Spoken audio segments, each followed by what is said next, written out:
All right, I'm going to be applying the second coat along with a skim coat. I needed to skim this whole bathroom because of the natural lighting and also the semi-gloss paint that's going to be used to seal up the porosity of the drywall paper and the joint compound. So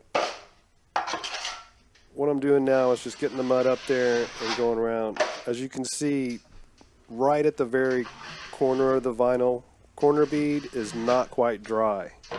So I'm not going all the way over. I'll catch that on the third coat. We go down to the bottom again.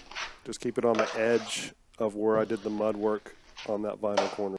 I'll put a link in the card above to a playlist where I show the whole skin coating process on this project.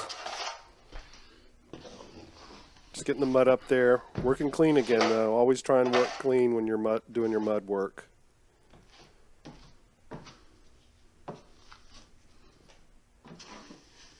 Alright, so I'm going to skim that out, let it dry, and then I'll be doing another coat of mud.